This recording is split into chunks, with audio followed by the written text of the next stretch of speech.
Hello, my dear friends. I wanted to speak about fear today. Why is it so important? A lot of times we're just so afraid and we cannot move. So I decided to make this video to define what can help us to overcome this situation when we feel frozen, when we feel paralyzed.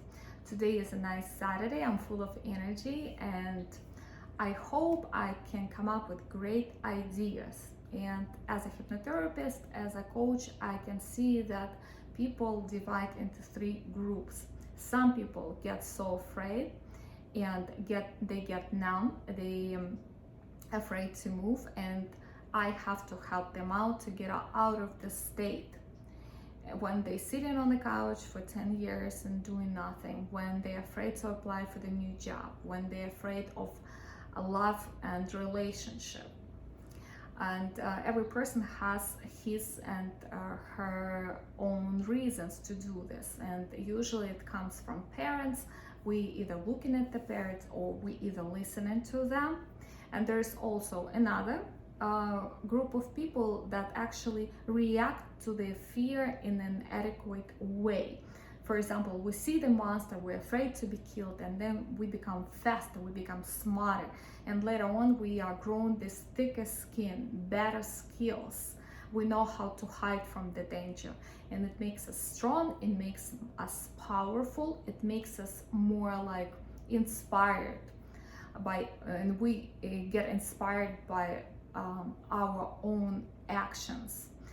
When I was young, I already told you guys that I came from dysfunctional family, and out of fear I was able to actually jump away so far. I just changed the countries, and out of fear of losing my independence, I opened 2 businesses. And even I didn't have much of a knowledge, I didn't have much of finances, but I found this inner resources because I was afraid to be dependent on my dad again, on anyone again. And this energy of fear just helped me so much. And there's also a third group of people when they say that they're not afraid of anything. And I would say it's not the greatest position, because when you don't realize that you are afraid of something, it's actually controlling you, it's putting you in these risky situations.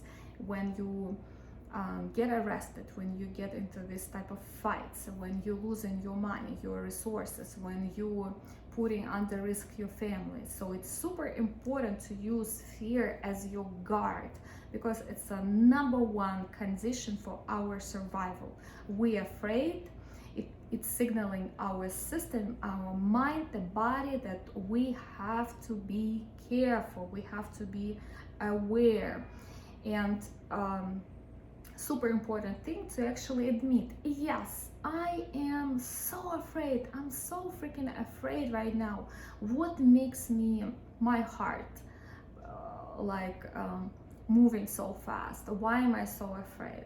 Like this boss is yelling at me, maybe he reminds me of my dad yelling at me. What kind of fears we have? It's a fear of a failure, fear of that people gonna judge me, fear of a relationship, fear of love, fear of being lonely. And when we don't realize it, when we are not controlling our fears, when we don't admit that we're fearful, this starts controlling our behavior. For example, the person is not happy in the relationship, but for some reason this girl is always she's staying with her husband, and only when she takes out her fear, look at it and ask herself, am I staying with this man out of fear of being lonely?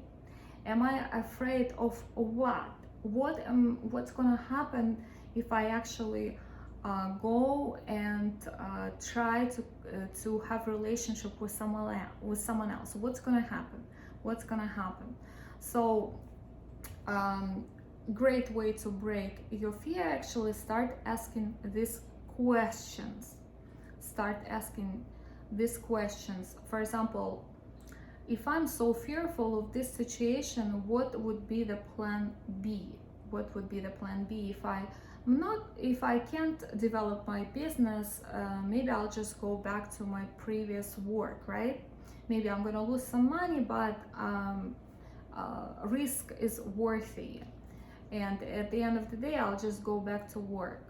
So when you're thinking of the worst that can happen to you and start acting on a new plan, it can give you some type of support, Okay, this doesn't work, all right, I'm just gonna go another way. So we, instead of being rigid towards something, we create flexibility. And people who are successful, they have this type of quality. They are flexible, their mind is always playing with options. Like if I approach this girl and she says no, I'm just gonna approach another one, and this way I'm gonna break my fears about my failure with women, something like this. Another great technique to actually work on your fear, create your ideal image of someone who already achieved that success. Like, I'm gonna go tomorrow for the interview and I am a shy person, but what if I am not shy? What if I'm someone who already had like 100 different interviews and got successful work? This person, how they behave, and actually start this game, start playing, acting like that person. This situation, when you treat this interview not like something serious but as a game, it relaxes you and it gives you some type of mental freedom, even physical freedom. You would move differently, you're not gonna be so stiff, you're gonna be speak freely. So it's like super it's a great technique. And sometimes we're like so afraid of something and we're narrowing our vision on something specific, and we're thinking about all this negative stuff, and it's like a kind of a negative swirl in our mind. It's sucking our energy. So I would recommend to actually start thinking about absolutely different. For example, you already took care of this and you send the resumes, and then now you have to do something different. For example, you have to go to ski or work out or maybe start cooking or go see your friend, and later on your perception will change and you will start seeing the situation in a different way. And another thing that can keep you out of fear, start looking for the positive example, and you have to focus only on the positive examples, positive stories, like success stories. Like my friend was successful at this and I'm gonna talk to him, I'm gonna get that support. You have to reach your friends. If you don't have anyone around, maybe put like motivational video, like maybe some success story, and get that energy from this role model. And as soon as you see that your mind is trying to focus on something negative, you have to bring your attention back and put it on something positive again.